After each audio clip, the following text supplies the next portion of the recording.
Warning, the following podcast contains strong language and spoilers. Listener discretion is advised.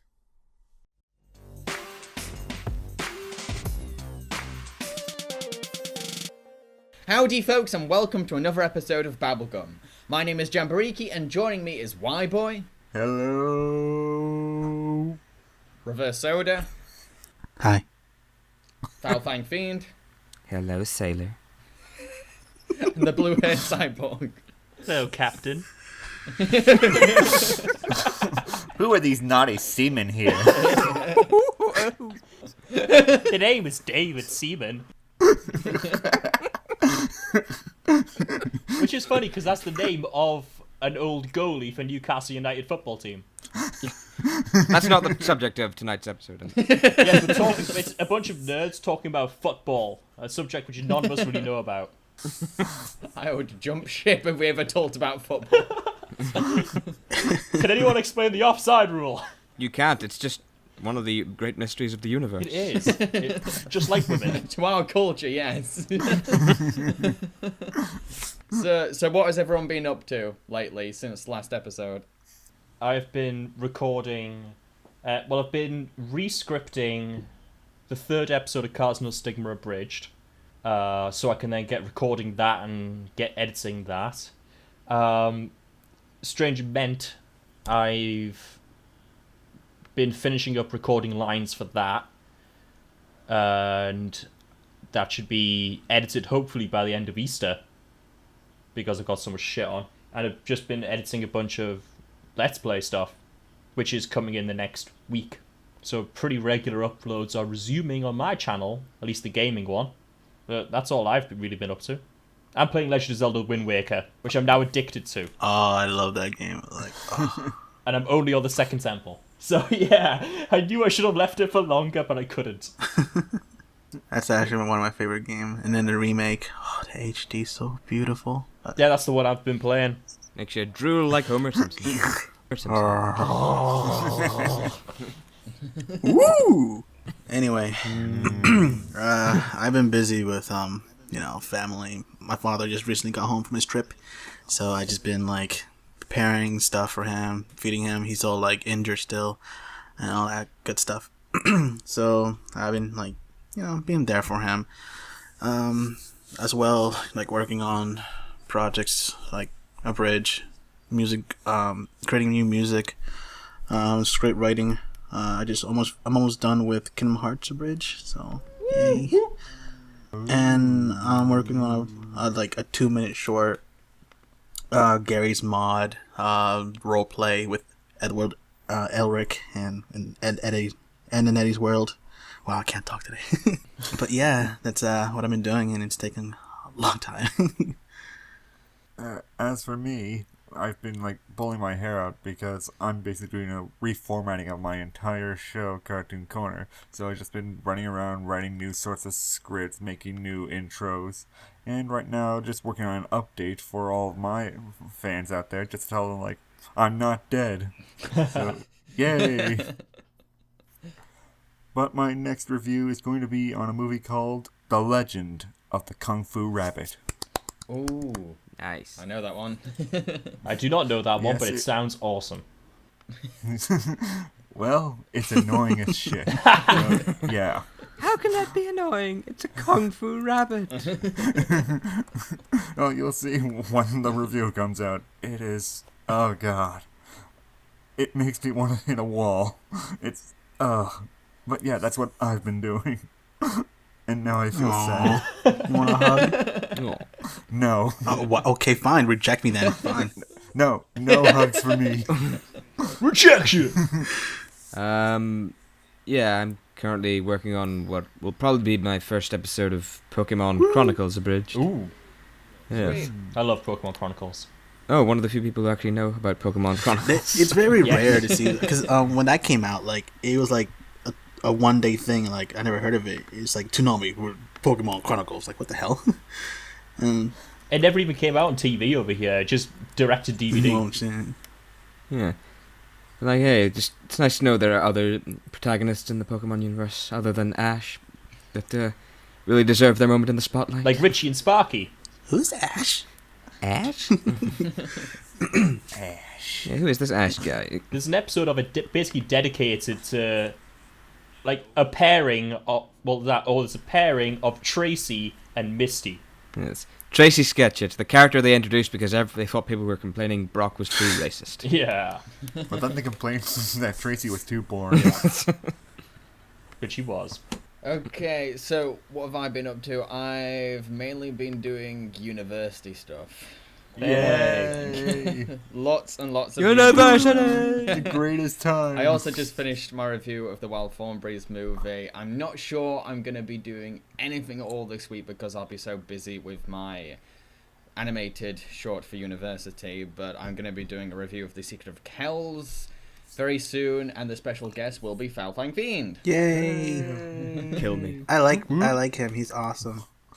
You should bring him to the show to Babblegum. Who is this FoulFangedFiend guy? I like cameos. They're nice. Yeah, they generate publicity.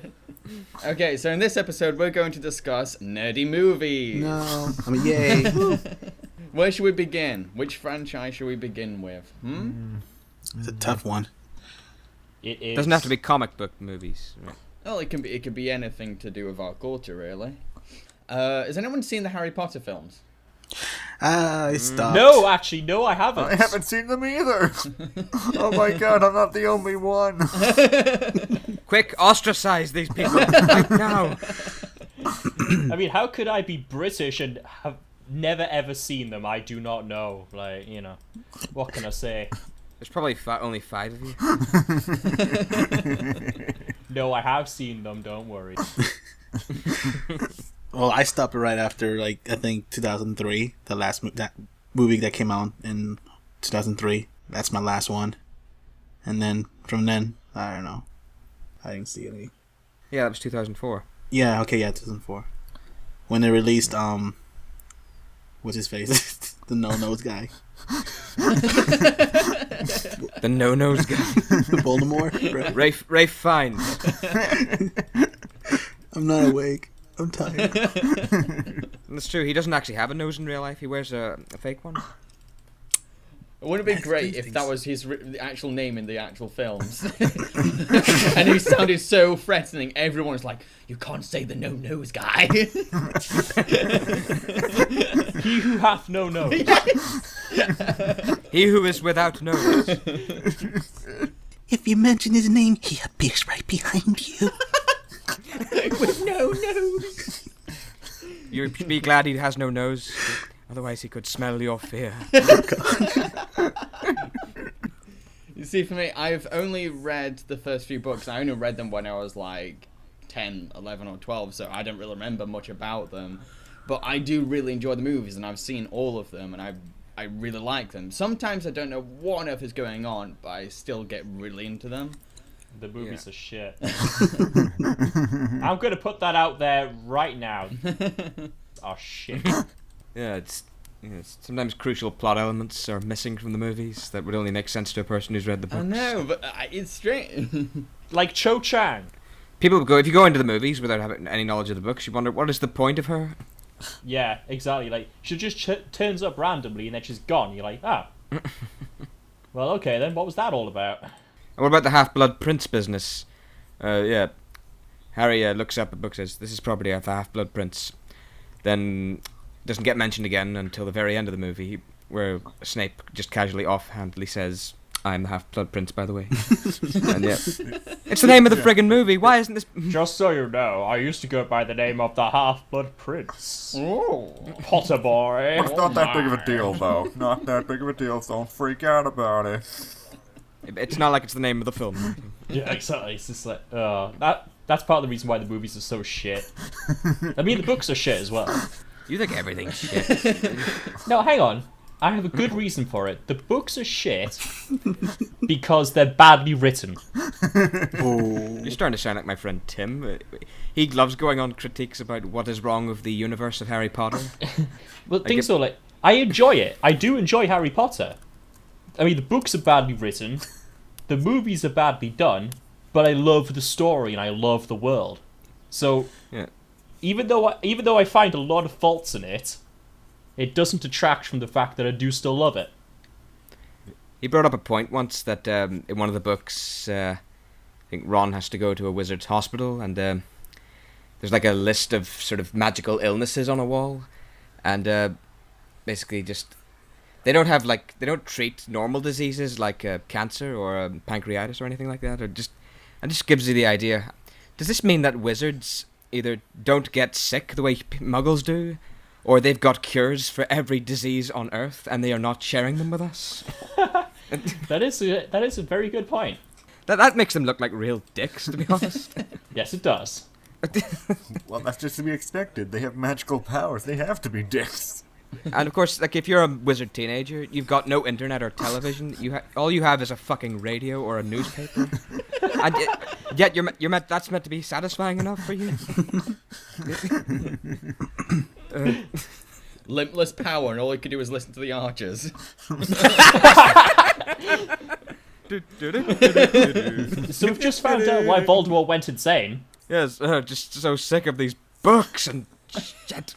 He explains so much. If I have to listen to the cricket one more time. Oh yeah, there's no counterculture either. Like everyone loves Quidditch. There's no like. Yeah, pretty much. Yeah, you never see the wizard hipsters. They're just in the back. It's like, oh, everything is awful. Quidditch is so mainstream. Well, actually, hang on. Basically, Tonks was the wizard hipster. If you think about it, she basically was. And I loved it. Did she have glasses and a hat? Yes. There was one wizard who claimed he had no idea what World War II was. Really? You know, that big war that killed billions of people? It's kind of like, surely everyone in the wizarding and muggle community knew of it. Probably. You'd think so, wouldn't you?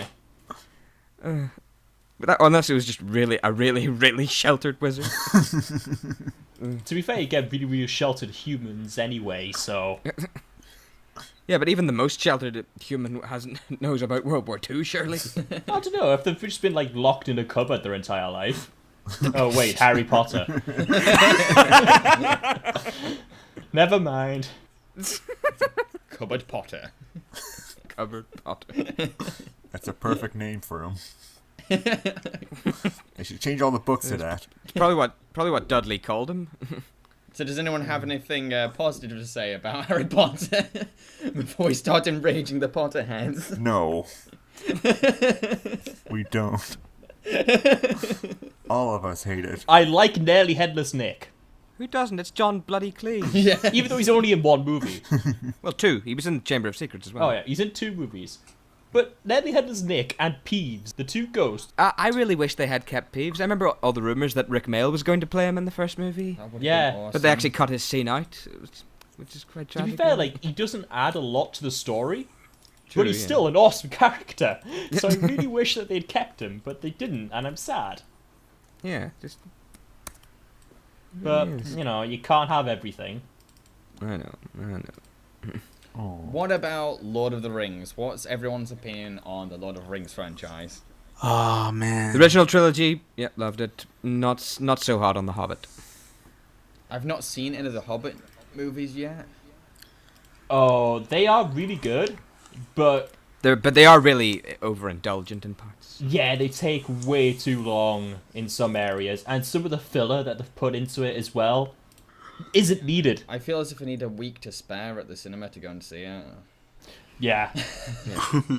But like the original movies, I haven't seen them in a while, but every time I see them, I do enjoy them. It's like the Harry Potter films. I still really enjoy them. I've not read any of the books, but I still enjoy them. Late 2001, it was sort of it sort of became the Christmas tradition. Harry Potter would hit cinemas first, and then the Lord of the Rings. Yeah. The next year, Chamber of Secrets came out, then Two Towers. I remember that time. It's funny because actually, the Lord of the Rings, the Fellowship of the Ring, I can't remember the exact release date, but it was basically like on my birthday pretty much. So I went to go see it for my birthday, and I absolutely loved it the moment I saw it. I tried reading the book when I was like 8. That didn't go well. It was bloody difficult. It's about the same whenever I tried to read Frank Herbert's Dune for the first time. Oh, but That is such a fantastic series. I still need to read the newest book. Oh, I didn't realize there was a newest. There's 19 books now in the series. What? Yeah. Okay, basically, this is how people describe Dune, for those who don't know what it is. Dune is to sci-fi what The Lord of the Rings is to high fantasy. It is the ultimate, it is the epitome, it is everything right with sci-fi that so many things have come from afterwards. That's what it pretty much is in the literary world. The dog agrees. Yes, Dom, thank you for agreeing. Say your thought again. Say your thought. I thank you, random citizen. But Spice! you got the original 6 books, which were written by Frank Herbert, but he started getting Alzheimer's and dementia when he's writing them, so they get incredibly fucking weird. And then a while after, his son found the transcript for the 7th and final book. So Brian Herbert was his name, and he got with Kevin J. Anderson to basically finish his father's work. But before they released the 7th book, which then became 7 and 8, they released 2 prequel series, and then ever since they've just been doing prequel series. But it's really interesting because it's a universe which spans hundreds of thousands of years. There's so much you can talk about in that, and they do. Are years? Are they anything like years? I can't talk proper, Arit, from the north. He who controls the spice controls the universe. Exactly. But the ending of the 8th Dune book is awesome. I'm sad that it got spoiled for me, but even if it did get spoiled for me, it was an incredible ending. So I highly recommend anybody who loves sci-fi, so anything like the Star Wars series, which I'm assuming we'll be getting onto probably after this. What's happening? Basically, You asked for nerdy, and this is what you get, Lord of man. the Rings movies to the Dune books. yeah. That's nerd culture. We're still vaguely in the parameters. Well, we are in the parameters because basically we've just hopped genre to the same level. But it's related to like Star Wars and stuff like that as well, because Star Wars took a lot from Dune. Yeah, there's Dune, Chosen One. Flash Gordon, Kurosawa movies. Yeah, they were all the big influences on Lucas. Yeah, but hang on. Desert Planet? Chosen One? What does that remind you of? Oh my god, no! Pokemon? Yes! Ash Ketchum is the Chosen One when he goes into Gerudo Desert. Save the princess. To save the Princess of Hyrule. Yeah, yes. well, then marry the princess and let her write journal entries for the next. Oh, gosh. Until Bowser kidnaps her. The end. So yeah, basically Dune, the better version of Star Wars. Yeah. Spaceballs. I hope we actually get a decent movie version of Dune someday. Well, David Lynch's one wasn't bad. It was just basically like an acid trip for an hour and a half. Like pretty much every David Lynch movie. It was bloody weird. It had bloody Sting and a big blue nappy. I know. I know. With Sting, like, he did not play that character well. To be fair, Kyle MacLachlan should not have played the character of Paul Atreides either. Because so. Paul's meant to be like 15 when the story starts, and you can clearly tell Kyle MacLachlan's in his mid-20s. Yeah. Yeah. Yeah. All right. I think we better sway away from the Frank Herbert universe. Definitely.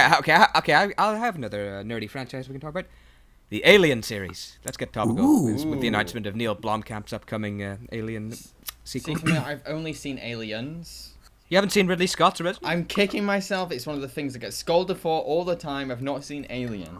I have not seen any of them. I haven't seen any of them either. Alien or Predator series. Fucking. I've not seen any of the Predator films either. I've seen the two Predator versus Aliens. It's the other way around, but yes. Okay. Yes, I know. Damn. Oh, who are you people? Found's trying to adjust to this fact Not right very now. good nerds, apparently. Like, I've seen the end of Predator, so I know what happens, and I've seen bits of it all the way through to get a gist of an idea about what happens through the movie, but... So you remember, of course, the immortal line, "You one ugly motherfucker." Yeah. Oh, Arnie. I gotta love him. Oh yeah, I love the Alien and Predator movies. Hell, I even dug Prometheus. It was decent. I heard a lot of mixed reviews about that, but generally a lot of people came out of it pretty positive. Yeah, it's got faults, but its heart was definitely in the right place. Yay. Yeah. See, I saw Aliens from like a box set that my dad had. It had Fifth Element, The Abyss, and Aliens. And when I put Aliens, and I was like, this is the best thing ever. That's so cool. Yeah, I fucking love Aliens. I'm genuinely torn between which of the two Aliens I actually like better. The first one is like a really slow burn kind of haunted house movie in space, whereas the second one's like a Vietnam War movie in space. Spurs!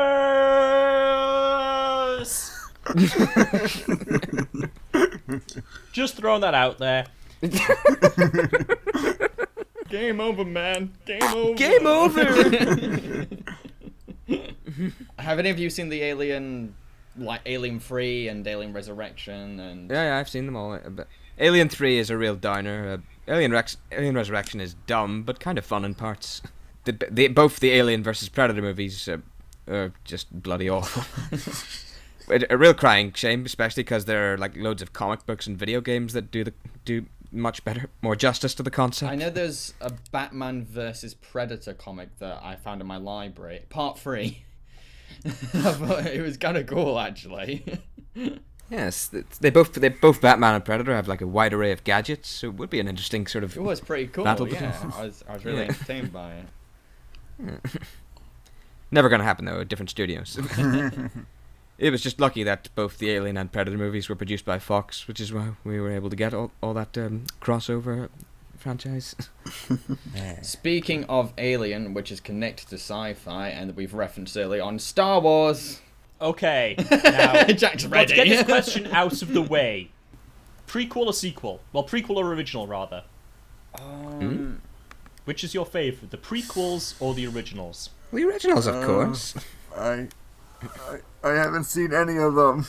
I haven't seen a single one. Why are we having this discussion? The thing is, I really like the originals. They're great films, but the prequels are guilty pleasures for me. I'm gonna admit it. The prequels are guilty pleasures. I watched the Revenge of the Sith DVD at a time when I was feeling really down, so like it's got a special place for me. I don't know what it is about Revenge of the Sith, but I kind of... I think I know why. The power. The unlimited power. I don't know what it is. I just kind of like Revenge of the Sith for some reason. It doesn't really connect that well to 4 if you like look at the facts, but like I like that it's trying to. Even if you get James Earl Jones to do the voice of Darth Vader at the end, it's still... I think it's supposed to be 20 years between Revenge of the Sith and A New Hope. No, it didn't connect to me. And of course, there's also the old argument. Oh, why does everything look so sleek and shiny in the prequels compared to the dark, gritty and grimy stuff in the original trilogy? I think the reason I kind of like the prequels is because they're so cheesy and campy and so badly written. There's a slight charm to them in a way because of that. Do you hate Sam? Okay, that entire thing with them two getting together was like getting teeth ripped out. Awful in places. Yeah, and then tying the teeth together and trying to make them fall in love with each other. Particularly since actually there's supposed to be like, what, 15 years between them or something like that? Yeah, but because Anakin's a little boy in the first movie. you and an angel? Padme's a teen. Yeah, so like there's 15 years between them, though by the time you get to the second movie, she does not look like she's supposed to be in her 30s going on 40s. Maybe her race age much more slowly. I don't. Okay, let's face it, they're all humans. Let's just put they're that not- out there. They are all humans. There is no like subspecies of human in space. Then it's all just. They're humanoid aliens. I highly doubt that, because then we probably would have seen some fucked up child after that. Because who knows? They could not have even actually mated. It's never mentioned about cross-species mating. That's why horses and donkeys can't have children, because there's a different number of chromosomes. Mm-hmm. Exactly the same in space. How did we get into this discussion? Because the fact that Star Wars, a lot of it is fucking bullshit. But I still love it. See, one thing that I really admire and love about the originals would have to be the practical effects and puppetry. I really Of love course. it how they make great use out of those things. Completely destroys anything CGI can conjure these days. Yeah. Try telling that to George himself, though. Yeah. See, what I really loved about them was the lightsaber fights. Oh, which, yes. like, the one-on-one duels. Although, in the first one, like, the original Star Wars, I thought the actual lightsaber fight between Vader and Obi-Wan was kind of stilted. to be It is honest. a bit Oh, yeah. awkward. Yeah. Oh, yeah, massively so. Like, you can clearly tell Alec Guinness does not know how to sway that bloody... yeah. They're basically just flinning. Yeah, but when you get to the sixth movie, when you get to the end, the Return of the Jedi, Oh, yeah. Anakin versus Vader, that was a good one. That was Luke versus Vader. Yeah, Luke versus Vader. Like, that's a brilliant one. That moment where Vader is going like, if you won't join the dark side, then maybe your sister will. Yeah. And just sends Luke into an absolute rage, and he just starts really going at him with trying to rip Vader to shreds with his lightsaber, and you get all that big dramatic music swelling up and everything. Yeah, see, That was perfection. fantastic. Yeah. What do you think of like the big duels in the prequels, like the one against Darth Maul and the one between Anakin and Obi-Wan? What do you think of those? The Darth Maul one was good. The music, really the well- music. Yeah, the music was fantastic. Dun. You really kind of felt like the sense of urgency in that music, though, didn't you? What? Sorry, I got lost in that. You felt the sense of urgency in that music, and Oh yeah. the energy derived from that music. You really felt it inside you when you're watching yeah. it, and you see. I was crushed when Liam Neeson got killed in the Phantom I Menace. know. So Oh was I. damn it! He was one of the few good actors in this film. I know. Probably the only one. So, but to be fair though, like credit where credit is due with the prequels, Ewan McGregor did a really good job as Obi-Wan.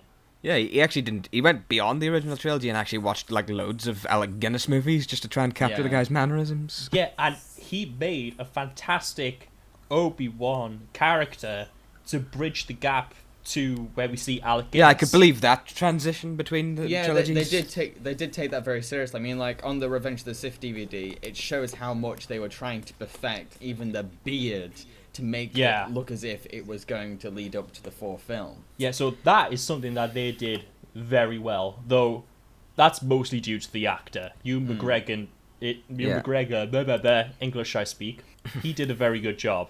And you could tell he put the time and effort into that performance. And Hayden Christensen did his absolute best, I'm sure. Hey, he was better than Jake Lloyd, thankfully. Yes. Fucking Darth Vader once said "yippee" as a child. Yeah. Well, to be fair, though, it also captures the fact of he was once sweet and innocent, and then he got corrupted. Yeah. So it does also capture that part. Because he was a kid. You know, but that's one thing which I don't like about the prequel so much is the bridging to the originals. The bridge At least they between didn't go. them. At least they didn't go too far with it, like having Yoda say, "Oh, I think I'm gonna stay in the swamp planet. I think I will on Dagobah." I thought you were going to Yeah. say, Yeah. "Oh, I'm going to turn into a puppet now." Yes. Oh yes, the most probably the silliest moment of the prequels is 80-year-old Christopher Lee versus a CGI Muppet. Yeah. It's brilliant. Gotta love it, though. It's awesome. Moving on to another franchise that's come to my mind. Comic book superhero film. Oh, do we have to? We know you have to address it in this subject. Guardians of the Galaxy, end. I blame X-Men. It is all X-Men's fault that we have to suffer all these comic book movies these days. When that film came out in 2000 and made such waves. Well, hang on. To be fair, X-Men and Spider-Man. Well, yeah, X-Men kicked it off and Spider-Man put it into full gear. Yeah, exactly. And then Marvel just got its hands in there and just thought, right, how much money can we make from this? And then along came Iron Man. Yeah, around 2007, they thought, hey, we don't have to like sell our heroes to other studios. We can set up our own and own all the intellectual properties and have a shared universe. Yep. Yeah. But, So does anyone paid dividends? Did any of you have your own favourite when it comes to superhero comic book movies? The original Richard Donner Superman. That is still one of my absolute favourite movies of all time. Right down to John Williams' score. There's a lot wrong with that movie, but I love it nonetheless because it's just so fantastically done.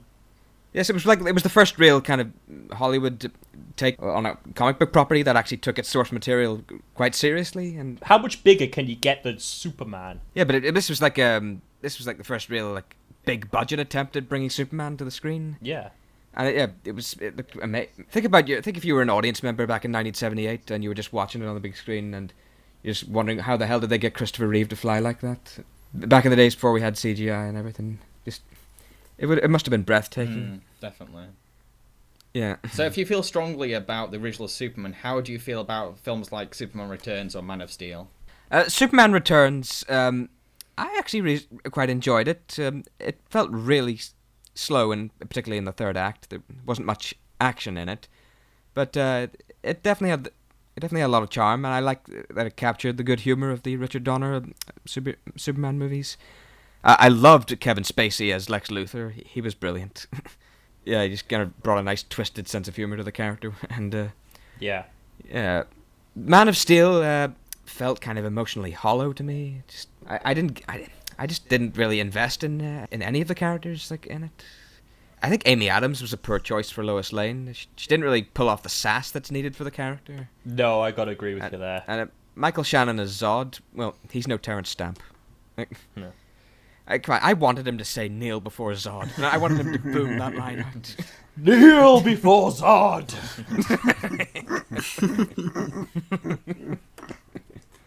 Basically like Zod meets Loki. Kneel! Oh. Neil! Speaking of superhero franchise comparisons, which do people prefer? Tim Burton's Batman or Christopher Nolan's Batman? Oh.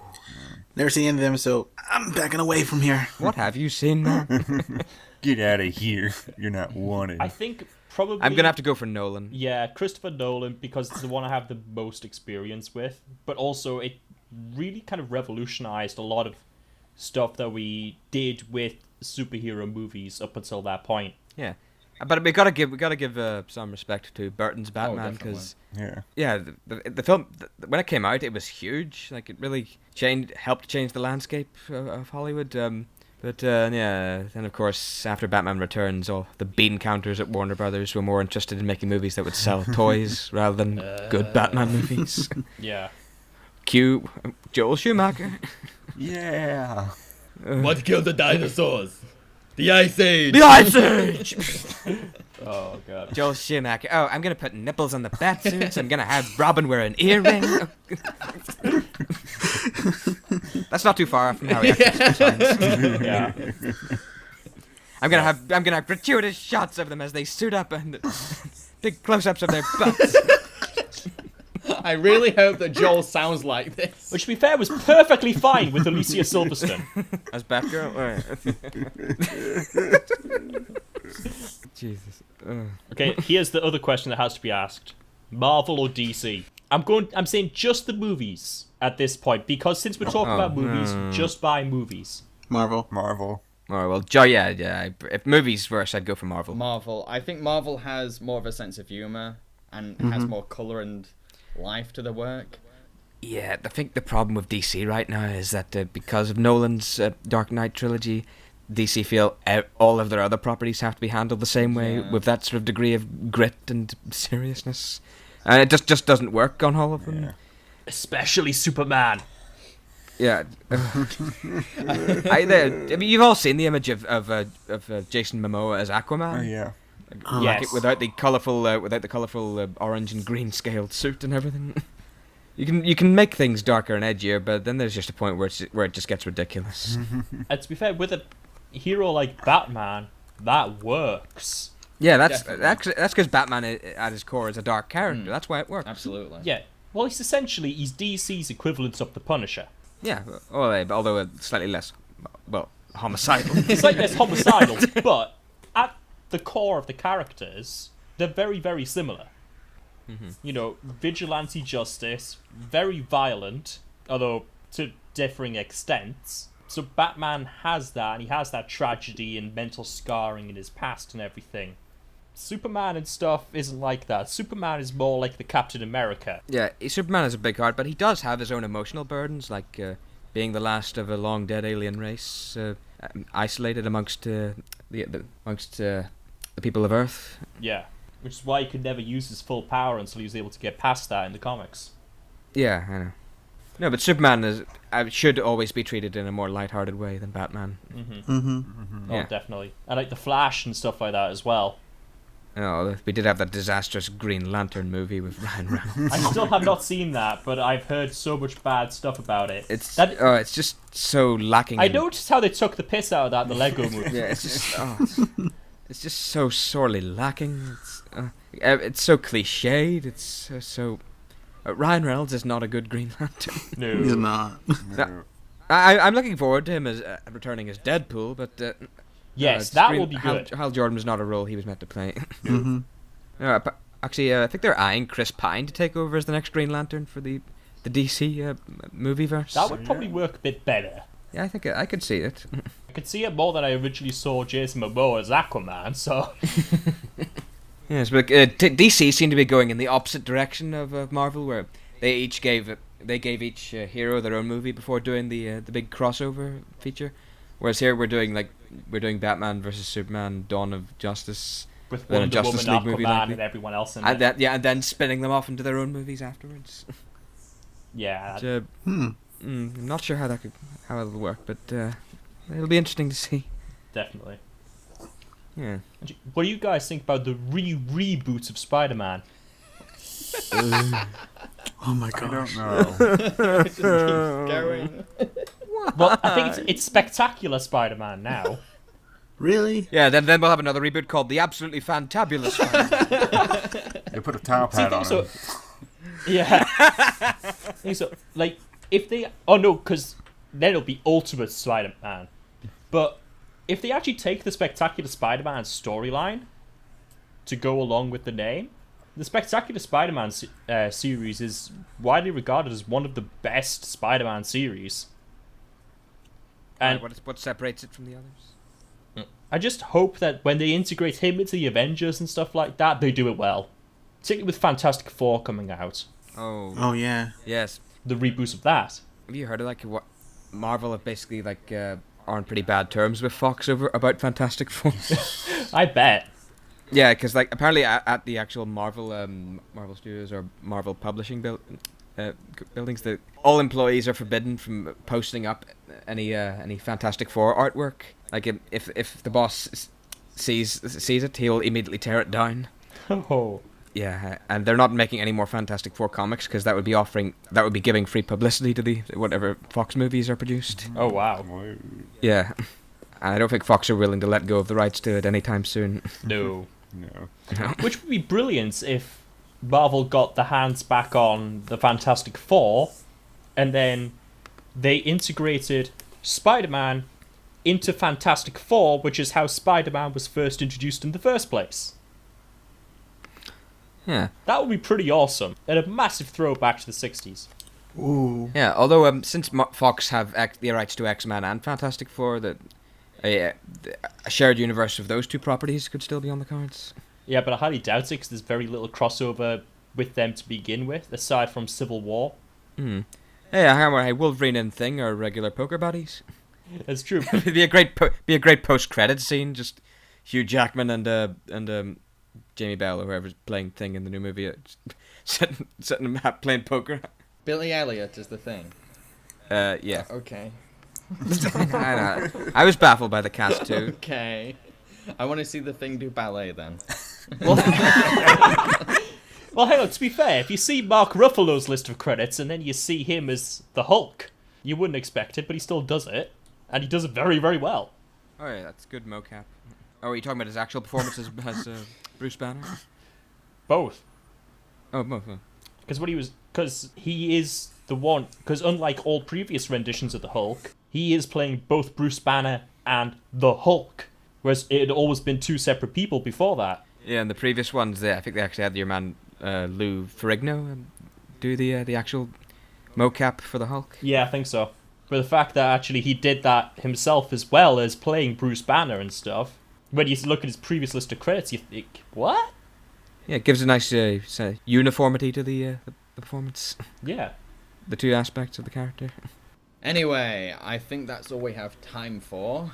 I hope that everyone has enjoyed listening to us talking about nerdy movies. Actually, I really did find it very interesting because really, I never really watch any of these movies, but I found it very interesting. You guys talking about it, so I really enjoyed You turned into the listener. For a brief moment, I forgot I was part of the podcast. Oh god, this is getting better. Where's Reverse gone? Switch it off, quick! Anyway, I've been Jambareeqi. And that's it. And that's it. I've been Jambareeqi, and I've been playing all roles tonight. Very talented guy, that Jambareeqi. You do all our voices. By your powers combined, I am Captain Planet. I just like the fact he portrayed me as a dumb northerner. I'm an idiotic northerner.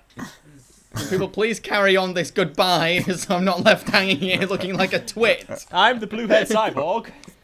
And I'm ReverseSoda. I'm FoulFangedFiend. And I'm Whyboy. Ooh, that was all smoothly And there was done. no Kuron again. What do you mean Quran. again? Oh yeah, we don't talk about the lost episode. Goodbye, folks!